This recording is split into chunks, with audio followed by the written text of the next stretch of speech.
all. This is Morning Thoughts with Teresa Beam, and my husband Arthur is here with me, and Good we're morning. going to discuss we're going to discuss Michael Voris and his online ministry, Church Militant. But we're going to do this in the context of the Catholic Church scandal. Well, honey, I know you love Michael Voris, Yes, so I'm going to let you start in talking about it. Well, first thing I'll have to say is he's been right the whole time. Yeah, he has. I have to tell you. For instance, one of his stories, a Bronx priest, Father Peter McQuelly, was found guilty for spending $22,000 of parishioners' offering money to have a cocaine or meth-fueled sex binge with a gay prostitute. It was disgusting. Yeah, I remember. I mean, but that's been years ago that he's broke that. Yeah, he was breaking these things many years ago and was taking a lot of heat for it, like he was going against the church. I know. And then not to mention, I have a hard time even saying this one because it sounds so horrible, but Casa Jesus or Casa Jesus, they found that to be the sex trafficking network of seminarians from Colombia to New Jersey. Yeah, I'm sure that Mr. Voris feels vindicated because now many state attorney generals are issuing statements that they're going to investigate the Catholic Church. Even the stuff now that's coming out that he's been saying all along. I'll say this about Michael. Some people may not like what he says because he tends to be ardent and strong, but he's non-ambiguous. And I love that. We need that in the church to be clear. And then there is that New York diocese that lost $122 million in 8 years, not counting the millions in sex abuse payouts. How in the world did that not make every newspaper in the United States and every single mass? Yeah. Well, I mean, in all, they have spent, the Catholic Church in America has spent over $4 billion in payouts of sex abuse.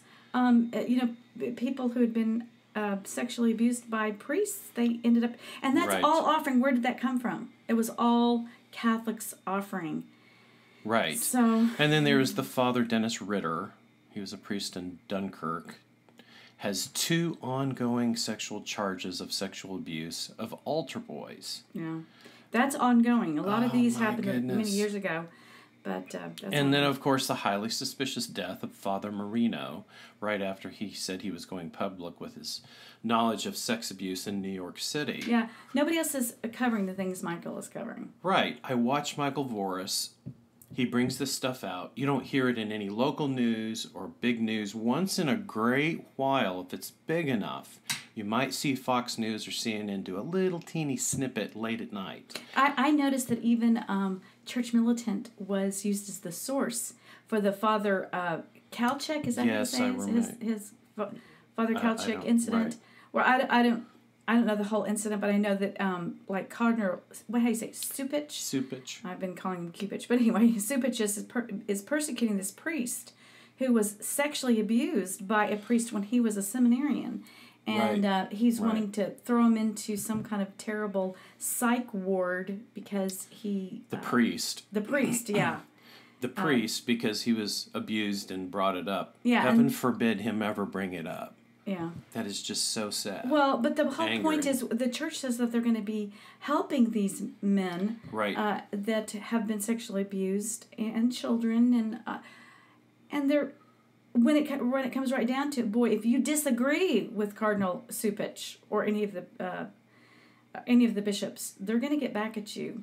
And well, I mean, some. We don't want to say all. There's a lot of good bishops. So these are some of the reasons that I like Michael Voris, because he is very hard hitting. Is kind of overused.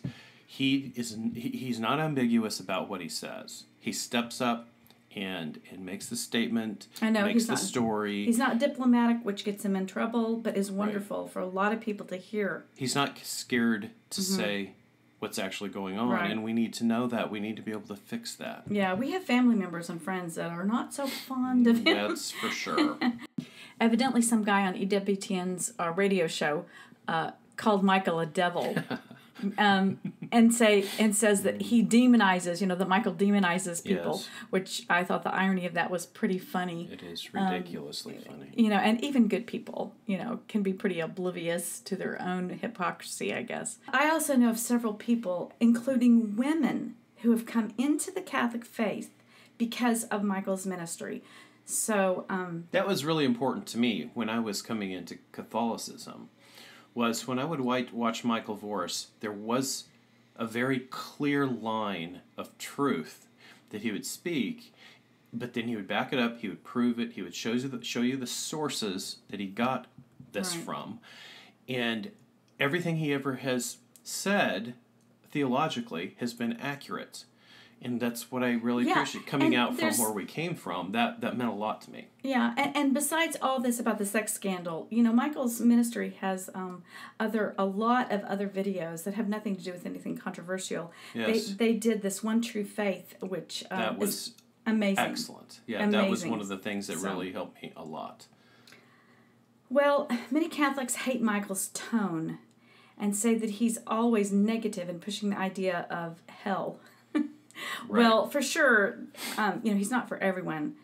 But, see, this is what I think. He is for some people. And, if he's not for you, fine, don't listen or watch.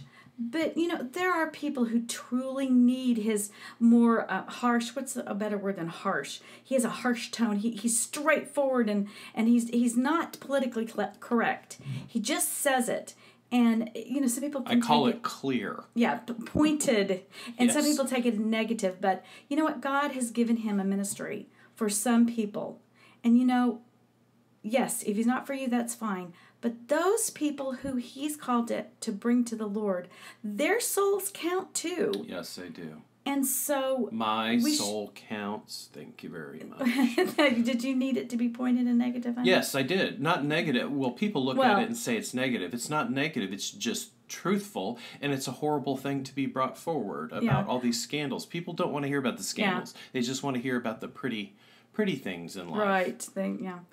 Well, anyway, so that's the reason that I am glad for Church Militant. And I will say this. Let me make one more statement. Is that because he says this doesn't mean he hates the church. He loves the church. I love the church. We're just going to make sure that this evil is expelled. Yeah. That's what's important to me, and I know it to be so for Michael also. Yeah. Well, I'm certainly glad for you, my darling. Because I guess some people need to be spiritually scared straight. That's right. Praise the Lord for Michael Voris and all those that work with him. Yes. For basically no money. Oh, okay. Well, anyway, that's Morning Thoughts. You guys have a great day. Bye.